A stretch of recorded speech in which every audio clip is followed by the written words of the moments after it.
Welcome to my recap of my gaming year 2025. This will be a non-scripted video because I just wanted to make a recap for myself on what amazing games we got this year and also what I decided to play this year. Because, believe it or not, I usually only play League of Legends and Minecraft and Pokemon, but this year I decided to start playing my gaming backlog on Steam, try to play new games that come out that people like, and just see what other types of games and genre there exists out there. And I wanted to do a little recap for that. So, I completed 32 games this year, and I want to go in chronological order. And then later on, give you a little list of how much I like those games. So, first game that I completed this year in January is Romancing Saga 2 Revenge of the Seven. It is an RPG by Square Enix. It's a remake of the Romancing Saga 2 game. It looks beautiful, it runs beautiful. It has great RPG turn-based mechanics. It has cool character customization. And all in all, I really like it. I have only like one big problem with it because the whole idea about the game is that you're an emperor and you have different abilities based on the class of your emperor. And after some time or some important story events, there's a time skip, and you choose a new emperor that inherits all the abilities from the previous one. It is really cool because the game does a lot with those time skips. The problem is that it is an old mechanic. I think the original game is like 20 years old. Oh yeah, 1993, so it's over 30 years. Damn. Okay. You just realize that it's a 30-year-old mechanic because it sounds nice on paper, but it's just not fleshed out enough. So all in all, I gave it a 4 out of 5 because I really liked it. I think it's a good game, but that's also it basically. Yeah, and by the way, what I wanted to say, what I mean with completed is I either got all Steam achievements or I finished the game if it has no achievements or something like that. And so there are a lot of games that I started that I didn't finish this year, and I will probably also go over them later on in the video. But for now, we just look at the games I actually finished. So yeah, that's Romancing Saga 2. Then the next game I played this year is called Viewfinder. It's a first-person puzzle game, and the premise is really cool. So you have this camera that you can take Polaroid pictures, basically, of the environment, and then you can hold the picture up, and you can manifest that picture into reality. So basically, if you take a picture of a bridge and then hold the photograph of the bridge somewhere, you create a bridge there. So it has really cool puzzles. The art style is gorgeous because if you take a picture, you can slap different filters on it that you can unlock. You can also find pictures that are, like, for example, painted. So when you create it in reality, it has like a painted art style. It's really, really cool. And yeah, I liked it a lot.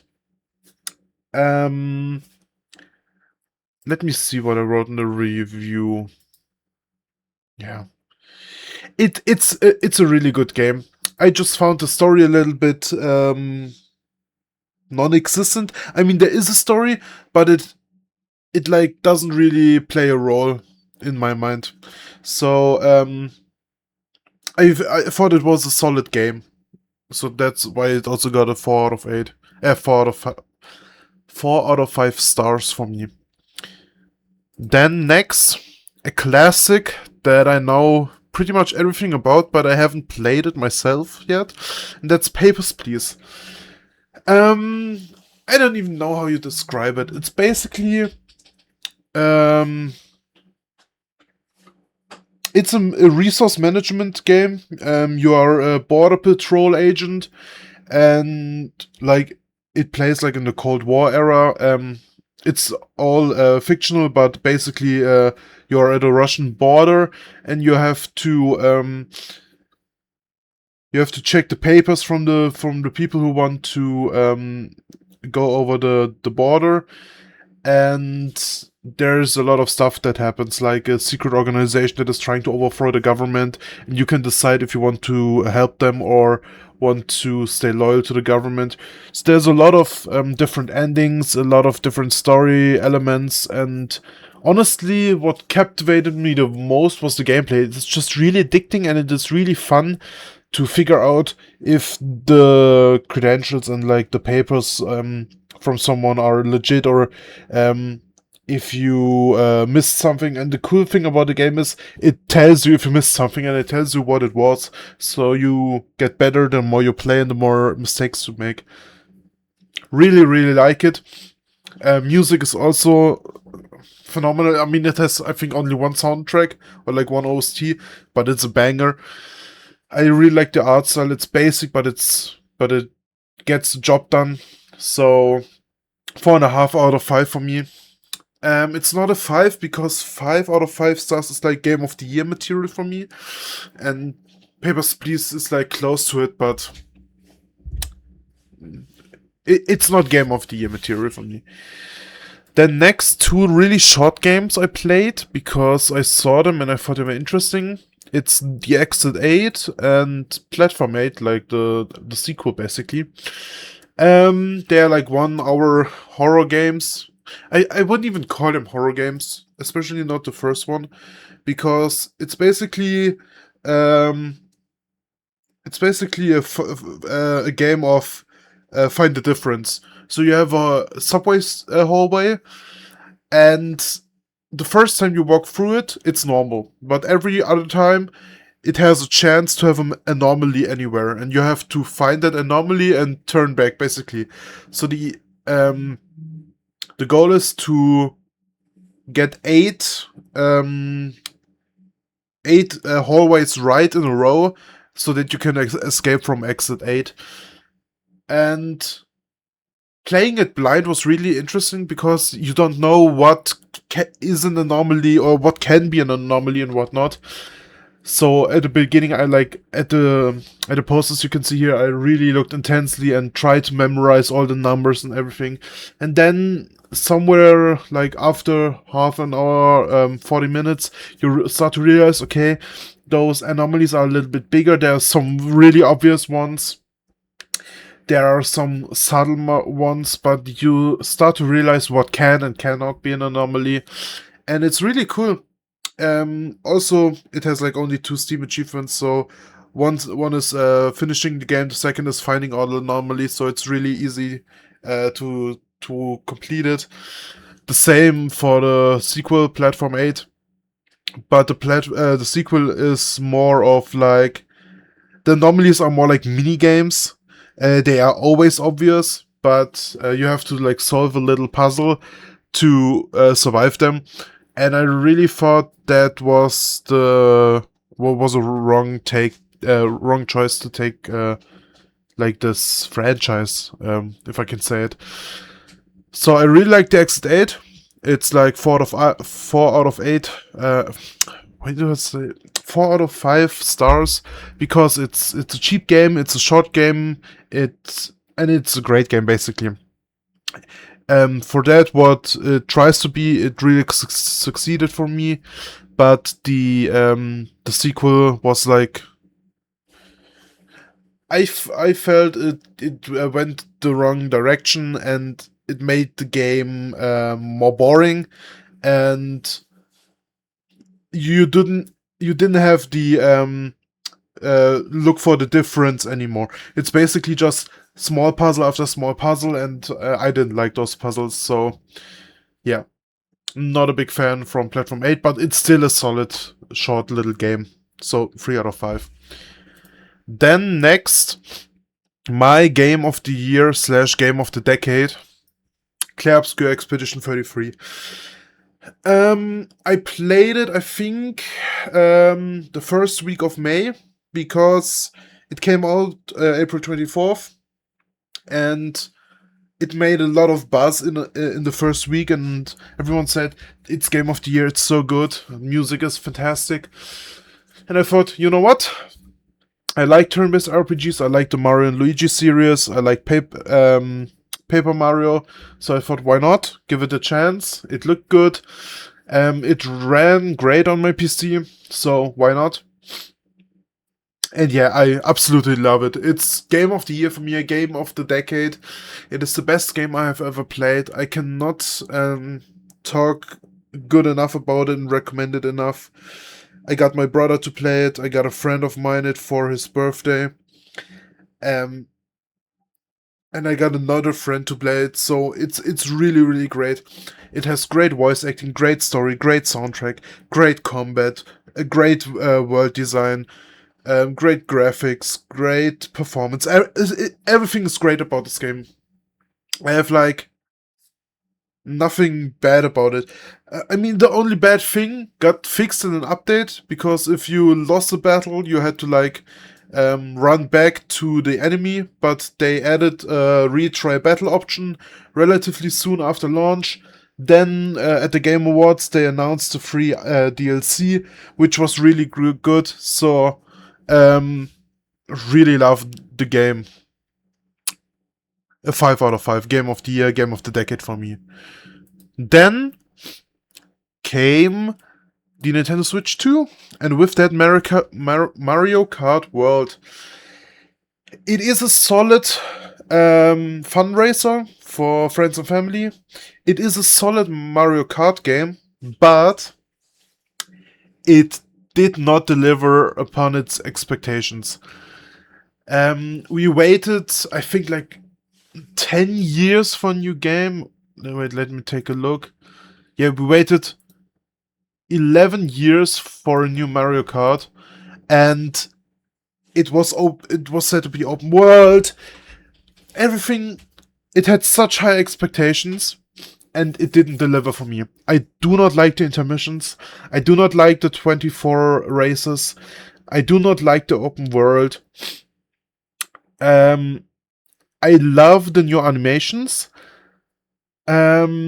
But I'm quite disappointed that the art style didn't really change. I mean, I know because it's open world, it takes more resources, but the Switch 2 should be like powerful enough to have like a little bit more graphics and details.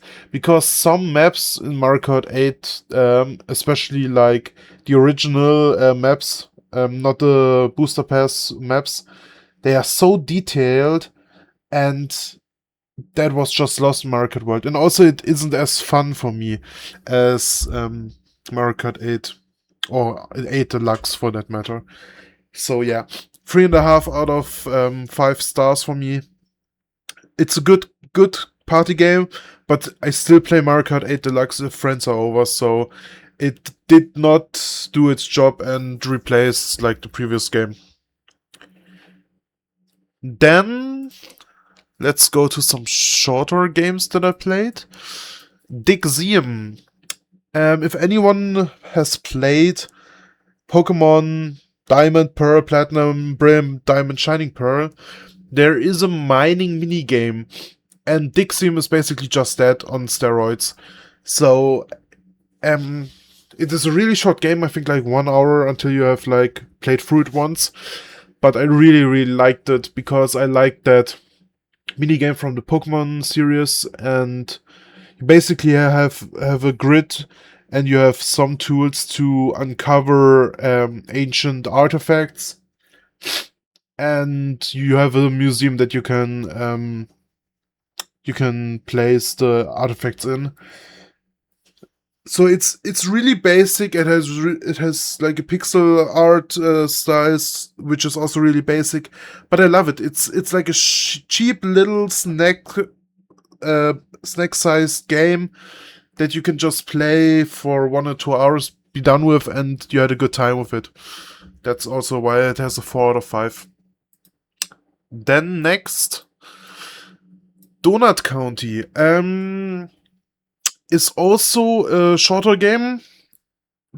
I don't know if any of you played like this smartphone and like browser game where you are like a little black hole, and the more things you eat, the bigger it gets. That's basically the gameplay of this game. It has some puzzles with that, but it's a really easy game. It's nothing hard. The story is like a little bit interesting, but nothing to write about. It's snack size. It's a little game, and it's fine for that what it is. 3.5 out of 5. Then next, King of the Bridge. I stumbled upon this over a YouTube Shorts video that I saw, and it really intrigued me. Basically, you play chess against a goblin, but it's not normal chess. It's goblin chess, so it has like, I think, 34 rules or something like that, which is kind of coincidence. And the thing is, the goblin is cheating. So you start the game, you don't know the rules, and you just know that the goblin is cheating. So every time the goblin does some move that doesn't look like a normal chess move, you can call the goblin out and say, hey, you cheated. And then the goblin either says, yes, I cheated, you may cheat this time as well. Or the goblin says, nope, that's rule 17, and then he explains the rule to you. So the idea is basically you lose a bunch against the goblin until you have like most of the rule book uncovered for you, and then you try to beat the goblin in a real match of goblin chess, which is really cool. And like I said, it's a small game, so I like most of the game, so that's why it would normally have been a 4 out of 5. But since I like achievement hunting, I also did all the achievements, and some of them are really a pain in the ass. Some are good because they are challenging, some are just tedious, and I didn't really like them, so 3.5 out of 4 stars, or out of 5 stars for me. Then next game I played a lot with my brother and with friends, PlateUp. I just took a look at games I've already played on Steam, and which game I could easily like complete and get all the achievements for. PlateUp was one of them. It's a cool multiplayer factory game, I would say, even because you have a kitchen that you can decorate how you want. You have customers that want to order food, so you have to cook the meals and you have to bring it to them, and you can customize the kitchen so that it is as optimized as possible. Later on, you can also get like conveyor belts to transport the food, automatic stoves to cook the food and stuff like that. So you can basically completely automate the cooking process and also the delivery process to the customer. And it's a really great game. Love to play it with friends. It can be a little bit buggy at times, but most of the time it's fine. So 4 out of 5, it's a good game. Next is Hades 1. I knew Hades 2 was gonna release this year, and I wanted to complete the first game before I jump into the second, because I already played a little bit of the second game in early access, and then I stopped because I wanted to wait for the full release. And I already had like most of the achievements in Hades 1. I think only 2 or 3 were missing. So I thought, okay, let's go for it. But it was really tedious because they were like RNG-based achievements. Yeah, but Hades is a great roguelike game in the isometric perspective. You play like as the son of Hades, Zagreus, who wants to escape hell to look for his mother in the overworld, and on the way you get powers from the Olympian gods who want to help you escape. And it's a really good game. You should just play it. Yeah, 4 out of 5 for me. Really liked it. Gotten really hooked at the beginning, but like, I don't like RNG achievements, and I think there could have been a little bit more progression, because basically you have like 4 worlds that you go through, and that's it. It's like always the same. Sure, the rooms are randomized, but I hope that like after some story beats or something, there will be like a 5th world that you can explore that is optional or something like that, but that never happened, so was kind of disappointed with that, because I played Binding of Isaac, and there it's like every update, or like if you beat one boss, a new floor opens up for you that you can go there, and there's just so many possibilities to go different ways that I kind of expected that also from Hades and didn't get it, which was a bummer, sure, but Hades is still a great game, so 4 out of 5 for me. Then next, a game I have never played, Portal. And I have to say, I really like it. The story is really short. I think it was like 2 hours or something. And mechanics are cool. Story is like really simple, but it's effective. The one thing I really hated about Portal were the achievements, because there are advanced maps that you have to play for an achievement, which is fine. It's like 6 chambers out of the story mode that are like harder variants that you have to beat, which is totally fine. The problem was there were also challenges. So you had to beat the same 6 rooms again, or the same 6 chambers, with a specified number of portals, steps, and time taken. And it is one thing to have challenges and harder maps in the game, and also require them for achievements. It is a totally different thing if you just recycle the same 6 chambers over and over and over again. You are basically required to play those chambers, I think, like 6 or 7 times, because once through the story mode, you have to go through the story mode again for an achievement, then the advanced maps, and then the 3 challenge maps. So at least 6 times, and trust me, you won't get the challenge maps done the first time. So playing the same 6 maps over and over and over again got really tedious really quickly. And since you need like 2 hours for the story, and then 2 more hours to beat the story again, you are like at like 4 hours. And I think it took me like 15 hours or something to get all achievements, and that was just grinding the same 6 maps over and over and over again. It was really tedious. Yeah, it took me like 12 hours to get all achievements. So that really diminished my my enjoyment of the game. So Portal dropped from a 4.5 to 4 stars for me. But still, great franchise. Don't know why I have never played it. Probably because I was too engrossed in League and Pokemon. But yeah, I wanted to visit the franchise, and I did. Then next is a game that I saw a lot of on the Steam Achievements subreddit. Because every time I finish a game with all achievements, I post there. And I frequent the subreddit often, and I often see Firewatch being one of the games on the lists from other people's, and they always say that they enjoyed it. So I thought, you know what? I needed a little short game, and Firewatch, it was that game. I expected a short story-focused game, and what I got was a walking simulator with a somewhat interesting story that had the worst plot twist and the most boring plot twist ever.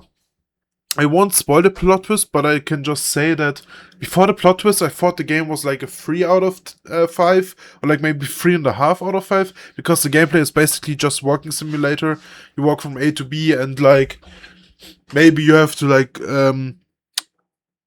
do like one small puzzle. So it's really basic. It's basically just an audiobook that you play. But I have to say, the plot twist really ruined the game for me. It is such a lame and cheap plot twist. I expected so much more from the game, and how the story was built up with all the mystery and stuff, and then having such a boring plot twist really didn't sit well with me. So it went from 3 or 3.5 out of 5 to a 2 out of 5 for me. Still an okay game, but I wouldn't recommend it just because of the plot twist alone. Then came a game that I didn't think I would play or like, and that's Umamusume Pretty Derby. I saw it I saw some streamers playing it as like a joke, and when I saw how the story mode from Umamusume is played, that you have to like train the horse girl, and based on what you train it's different stats get upgraded. You can have like events happen that increase stats and stuff, and then you have to decide which races to take to like win the race at the end. And that reminded me of another game I really liked, and that is Digimon World Championship, which is one of my favorite games of all time for the Nintendo DS.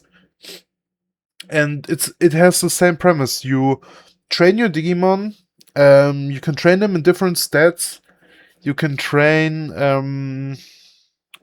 you have different battles or like tournaments that you can play, or so you have optional tournaments you can do, and you have forced tournaments, and based on how you train your Digimon, they either win or lose the fights, and they are like auto battles. So I think Digimon World Championship was like one of the first auto battlers, and Umamusume is the same, because you can't really you can't at all interfere in the race. Your horse girl learns like skills that they either use or don't use in the race themselves, and you can just watch. And it's the same with Digimon World Championship. So it really spoke to me, and I also finished all the achievements because they were like pretty basic. There was like one grindy one where you had to do like 500 team races or something like that. So that was a tedious task. But all in all, I really like it. Problem is, it's a gacha game, so I don't really like gacha games. But you can totally play it without paying anything, and you can also get like all achievements without paying anything. And I also didn't spend a dime on it. So all in all, a great game. It really the gameplay really spoke to me because it reminded me so much of Digimon World Championship. But because it's a gacha game, I gave it like half a star less, so it's 3.5 out of 5 stars for me. Then next, probably my most favorite puzzle game, the Talos Principle Reawakened. I also knew everything about the original game, just never played it myself. And then the remake came out this year, and I really, really love it. I love the puzzles. I like the narrative and the storytelling of the game. I like, especially in the remake, that they added a lot of quality of life features from what I read from Talos 2. They upped the graphics. They added developer commentary, which was really cool because I already knew the game. I just turned it on from the start and listened to all the developer commentary. It was really rewarding and made the gaming experience so much better for me. They also included the DLC Road to Gehenna from the original game, and they had a completely new storyline called In the Beginning, which I really, really enjoyed. So yeah, it's like the perfect puzzle game for me. I really, really like it. So that's why it's a 5 out of 5. It would have been a Game of the Year contender for me if not for Clair Obscur being such a phenomenal game. Then next, Slime Rancher 2. Slime Rancher 1 was the first game I got all Steam achievements for. I think like 3 years ago, or like 4 years now. And I really like the original Slime Rancher. It's like such a cozy game, but with cool exploration, and I really like the speedrun of the game. I It also has like great mod support. Like there's a multiplayer mod for the first game that I enjoyed playing with friends. So all in all, really liked the first game. I played the sequel when it first came out in early access. Played all of the story and all of the game that there was, and I think it took me like 17 hours or something before I stopped, because at some point ranching took more time than I had on the day because there were no drones in the game back then. So I swore to myself, okay, I will wait for all the updates and only play it again when drones came out or are in the game. And that happened to be with the 1.0 release. The 1.0 release also added achievements, so I thought, okay, you know what? Time to get into the game again. And I have to say I was really disappointed, because at the end of the day, it felt like they didn't really add that much content to the game in like the 2 years it took for it to hit full release. So they added like one new area, and oh no, wait, let me say it. They added like, I think, 3 areas. One of them is really annoying. I won't spoil which one, but one is really annoying. One is way too big and kind of empty, and one is just completely optional. You don't have to go there. There's nothing of importance there. Like, yeah, one or two upgrades, but nothing important is on that island. So I was really sad playing the game. And also, one of the section of the game is really, really grindy for like no apparent reason. So I was really disappointed because the game focused a lot about exploration, but it wasn't good exploration. And the ranching fell through a bit because there was like no reason to ranch slimes anymore. You didn't need money for anything, so getting money was like made no sense, because why? And the drones are now also used to collect resources, and that was a better use of the drones, because resource collecting is very tedious and you can only collect limited resources per in-game day, but the drones can like farm or like create resources out of thin air. So really disappointed with the release, but all in all, it's still a good game. So 3.5 out of 4 stars for me. Sorry if you hear me like my nose is um completely full, so I'm a little bit sick. Next game on my list, Digimon Storytime Stranger. Also a Game of the Year contender for me. I really love Digimon. I tried to complete Digimon Story Cyber Sleuth in the complete edition, but I didn't manage to do it before the release of this game, and I haven't played it since. But I really, really like Digimon. I really like the story games, and this game has done everything right. It is a love letter to fans. It has great graphics. It has great story. It has great mechanics.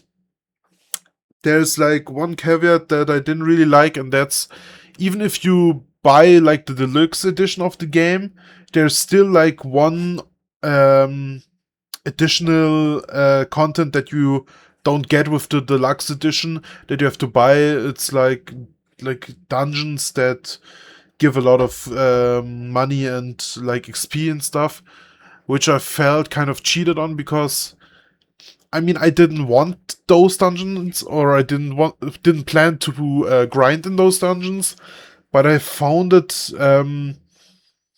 I didn't find it fair for Bandai to release a deluxe edition where all the DLCs in the future are like included, but not that one add-on with the grind dungeons. But all in all, a really good RPG. It would have been my game of the year if not for Clair Obscur, once again, stealing the limelight of other top games that came out this year. And yeah, really liked it. Then next is a game that I saw on, I think on GT Live back in the day. 12 minutes. It's a story game from a top-down perspective, and it's like a Groundhog Day situation. So you're like a husband, you come back to your wife, and the day you have like 12 minutes until you die, or like the day resets. So you are like stuck in a time loop that only has like those 12 minutes, and you need to figure out what happened in the past, why you are in a time loop. Basically, it's like a detective game. You learn information that you can then use to gather new information. There are some different endings. I think it has a rather poor user rating because most people didn't like the plot twist at the end. I found it interesting. It's not. I mean, it is a twist at that you didn't expect, but I was fine with it because in the end it's just a game and it's something that could definitely happen. But many people didn't like it. I found it was a good game. 3 out of 6, 3 out of 5 stars from me. Then I played Cozy Organizer.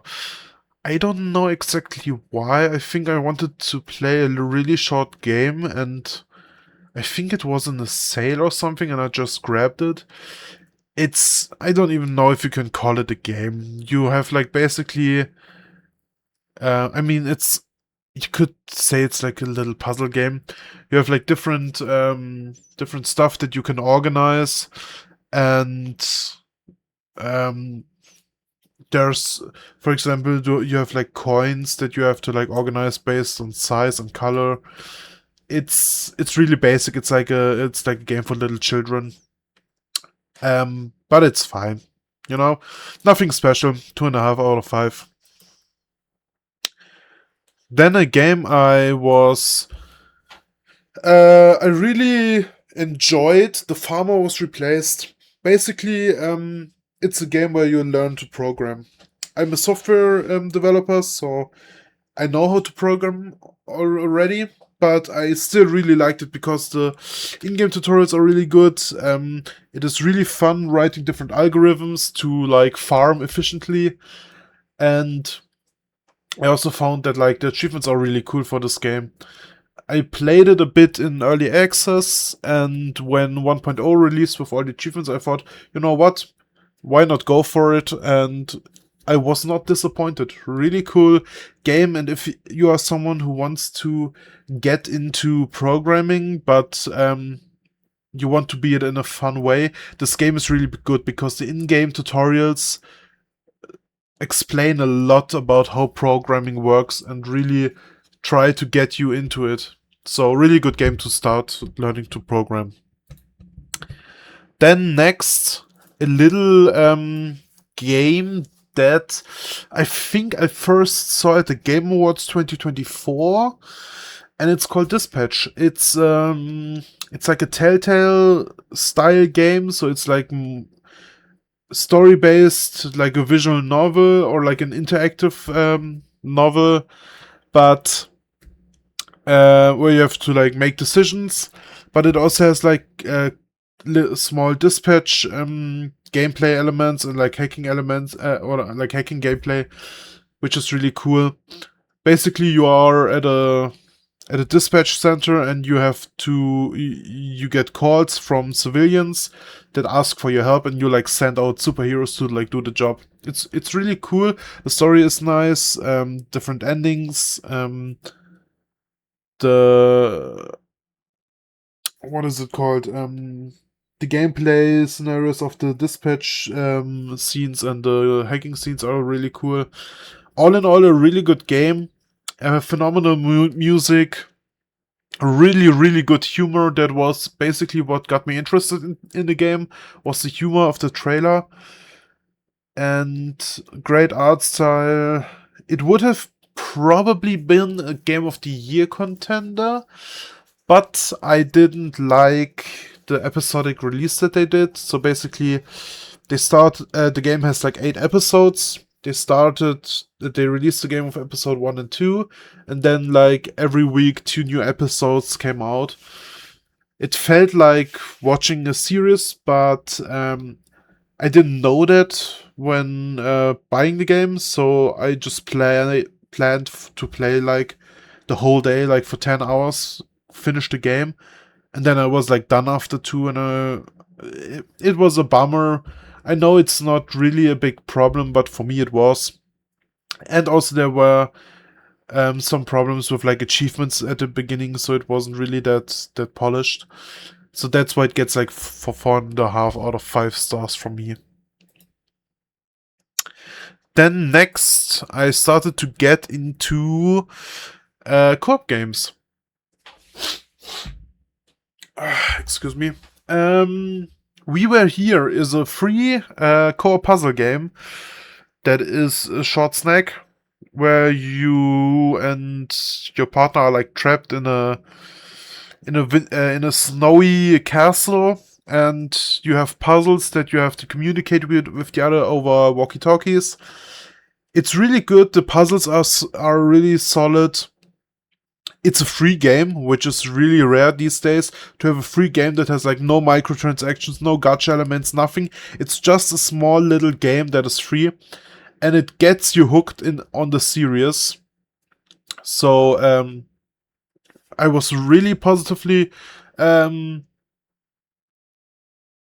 surprised by this game. So yeah, 4 out of 5. Great game, great puzzles. It's free. What is there to complain about? Then the next one, I decided to also complete the original Talos Principle. Why? Because I just wanted to. I really, really liked the remake.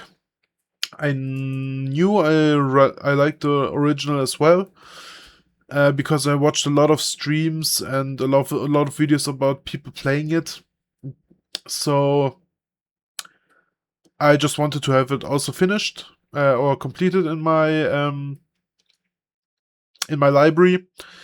It's a 4.5 out of 5 stars from me, because the remake is just the definitive and better version. Some quality of life changes that I really missed made the gaming experience a little bit worse. So that's why it gets like half a star less. But if I probably played or if I played this game back when it came out, like in 2014, it would have probably been the game of the year back then. But now with the remake, it's a little bit worse than the remake, so it gets like half a star less. Yeah. Then, since I played Portal, and I also, small spoiler, at this point in time I also played through the single and co-op campaign of Portal 2. I thought, okay, you know what? I knew there was like a Steam Deck game, or like a test demo called Aperture Desk Job. and I thought, you know what, just play it. It's barely a game. It's like half an hour long. It's really like just a tech demo for the Steam Deck. But it's a free game, and if you played Portal and Portal 2 and you like the franchise, it has a little bit more storylines, so it's a great snack for like in between bigger games, or if you just have a little bit of free time. It's 3 out of 5 stars because it's barely a game, but it's still good. Then we come to Game Dev Tycoon. This is a game that I have mixed opinions on. On one hand, I really like the gameplay at the beginning. You have different your game dev. You have different topics that you can create games with. You have to decide how much focus you want to put on gameplay or story or sound design, which technologies you want to put in the game, multiplayer, co-op, stuff like that. So at the beginning it's really cool because with each game that you release, you can do like an inspection of how the game did, what the people liked, what the people didn't like, and then over time you learn which combinations are good. Like, for example, a pirate simulation game is not a good combination, but a pirate action game is a great combination. The problem is that it gets rather boring after like five hours or something like that, and half of the achievements are basically just references to different games, so they felt a little bit cheap, and also finishing the game in the pirate mode, which is basically the hard mode where people pirate games that you release, is fucking brutal. So yeah, still liked it. Got a little bit boring at the end, and I had to like force myself to finish pirate mode. 3 out of 6. I can't speak today. 3 out of 5 stars for me. Then I already kind of hinted at it. Portal 2. Probably. Yeah, I think it's the second best puzzle game I have played after Talos Principle Reawakened. Really like the portal mechanics, like from the first game, but also all the new mechanics they added with this, like the different liquids, the bridges, the like beams that let you levitate and stuff. Really cool. I really like that they made the story mode that they expanded on it, so it's like not 2 hours, but I think it's like 5 or 6. I also like you can play co-op now, that there's a co-op story that you can play with friends that is also like 5 or 6 hours long. So really, really like this game. Great puzzle game. Everyone should play it with a friend. And if they don't have friends, at least play it the single player. Really, really good game.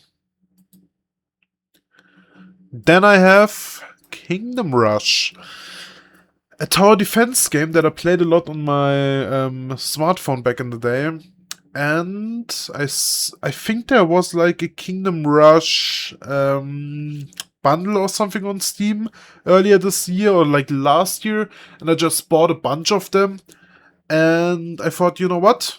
Why not go back and complete those games, get all achievements? And I was rather surprised because I don't know if that wasn't out back then or if I don't remember, but there was a lot of extra maps and content after the main story, which were also crucial for the achievements that I did not experience yet, and I was pleasantly surprised by that. Really like the game. It has some flaws, but I think the sequels ironed those out, so I'm excited to get into those. But yeah, that's a 4 out of 5 for me. Then after 7 or 8 years, I finally decided to finish Smash Bros. Ultimate because I think I was stuck at the final boss back when the game came out. So basically, the game came out December 7th, 2018. I got the collector's edition with the GameCube controller back in the day. And I nearly finished the story mode. I had like 4 or 5 spirits left before the final boss. And I just couldn't do it back in the day. And yeah, so now I finished it. It took me like one afternoon of really preparing and trying. It wasn't that hard in the end. I don't know why I didn't finish it back then. But yeah, it's the best Smash game, hands down. That's why it has 4.5 out of 5 stars. It loses half a star because I don't really like the story mode. It gets kind of boring because you always fight one on enemies. Sure, the enemies have like different modifiers, and sometimes it's group battle, sometimes it's a one-on-one. But I think if they made a story mode similar to Subroom Emissary from Brawl, it would have been a 5 out of 5 in Game of the Year contender for me. But in this current iteration, it's only a 4.5 out of 5 for me. Then I think I already teased it. We Were Here Too, the second game in the series. It is a bit of a downgrade for me. First, it now is not free, it costs money, and I think it's like $6 or something. So it's not that much, but it has, I think, double the amount of content from the first game. So the first game was like 1.5 hours. This game has like 3 hours worth of content. But I thought the puzzles were weaker than in the first game. And since it now also costs money, it has like 1 whole star less than the first game. So the first game was like 4 out of 5. This one is 3 out of 5 because it costs money now and because the puzzles are worse. So yeah. But the game was still good enough to get you excited for the third one. And I have already played the third one, and I have to say it's a really big step up from the first and the second game. So it's really good. I just haven't finished all achievements yet. That's why I haven't reviewed and ranked it yet. Then the last game that I finished on New Year's Eve, basically. Hue. It's a puzzle game based on different colors. Since I'm colorblind, I used the colorblind mode with the symbols, which worked fine.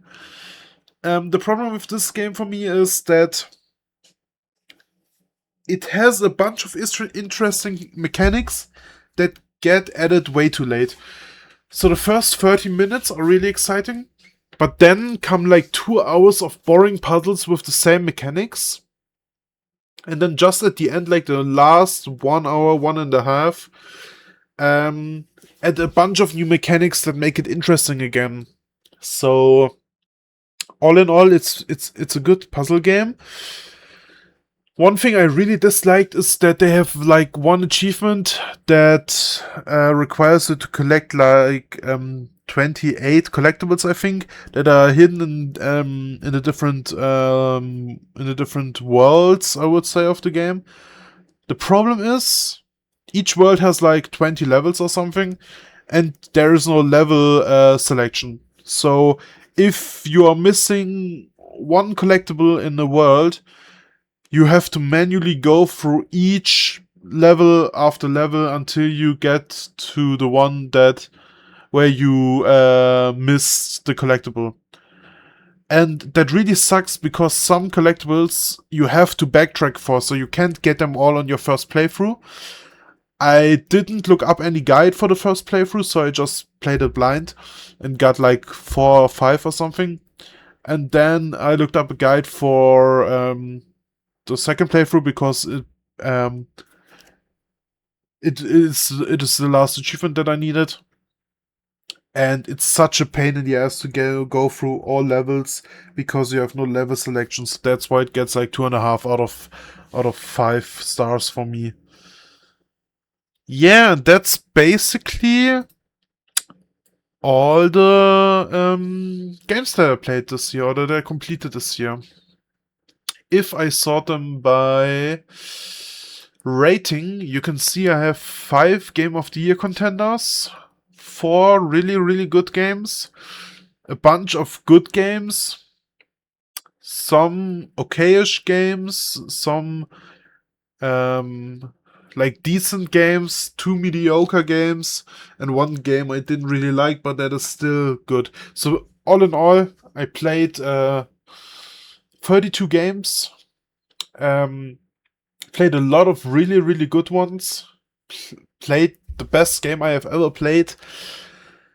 And I will continue this. So, what I also wanted to show you is my pile of shame. Games that I started this year that I couldn't, or that I didn't finish. Or that I didn't complete, basically. Some of them I can't even complete yet because there are time-based events. For example, Bloons Tower Defense 6, you have to like open the daily chest for a whole year, so I have like half a year left before I can finish that one. Sizable has like seasonal achievements, like for Christmas, for Easter, and like Halloween, and I'm still missing the Easter achievements, so I have to wait like half a year for that one. Then Stanley Parable and Stanley Parable Ultra Deluxe, you have to wait like 5 and 10 years for those achievements, so those will be here for a long time. Then, like I said, We Were Here Together, I already finished it, but didn't get all achievements yet, so that's still up in the air. Then there are some games that I started hunting for achievements, but then stopped. For example, Buckshot Roulette, because the last 3 achievements are just pain in the ass to grind, and they're so luck-based. Or for example, Plants vs. Zombies Game of the Year Edition on the PC has also some mini games that are really tedious to grind. Then there are some games that I just started and didn't really play more of. For example, Omega Crafter, because I was really hyped for it because the trailer made it really interesting, because you can basically kind of program those little minions to help you, but it's super boring, the game. Katamari, I didn't really play a lot because I didn't what is it called? I didn't really like the gameplay of it. Deep Rock Galactic Survivor I played in early access, but haven't played since it came out officially. Cuphead I only played a little bit. Forager I tried to play, but it got kind of boring kind of quickly. Like I already teased, Digimon Story Cyber Sleuth Complete Edition. I tried to finish it. I played Hacker's Memory first and did like most of the achievements there. Then I wanted to play Cyber Sleuth, but kind of burned out on it. And then Digimon Story Time Stranger came out, so I didn't have time for it. Yeah, I played Metaphor Refantasio after Romancing Saga, so really early in the year, but it kind of lost me. Maybe I will go back to it. I started a Soul Link with a friend for Fire Red, which we have to like find time to play again, play more. Pokemon Legends ZA was a really disappointment. It's the first Pokemon game I have not finished since I have been playing Pokemon for like 16, 17 years, I guess. First game I dropped because it was not fun for me. I also didn't play the Mega Dimensions DLC, and I don't really plan to go back to the game because it's just such a ripoff. $70 for the game, $30 for a DLC that is just an asset flip, and the game itself is not fun for me. So yeah, I will probably never go back to that game, which is kind of sad for me because I'm a huge Pokemon fan. But what they did with Scarlet and Violet, what they did with Sword and Shield, BDSP, and now with Legend CA, if Gen 10 is also a disappointment, I think I will just step away from Pokemon. Because there are so many other good games that I can play. I really didn't even miss Pokemon this year because I played Clair Obscur, I played Digimon, played Romancing Saga. I had a lot of RPGs that I played, and they were all great. They were all um, fun to play, and Pokemon just is not for me. So yeah, a lot of games that I started and didn't finish. I'm currently also working on Inazuma 11 Victory Road. I really love the Inazuma 11 franchise. I played all the games that were released here in the West, and I also played the Go Galaxy one with a German patch. But it's just the achievements are such a grind. I played through the story mode, and there's like a chronicle mode that you have to play, and the chronicle mode is just really grindy, and I cannot stomach more than like 4 matches a day, so that will take a while. But yeah, that's my gaming year for 2025. I'm excited what this year has to offer. If I take a look at my wish list, there are some games that I'm really excited for that come out this year. For example, where is it?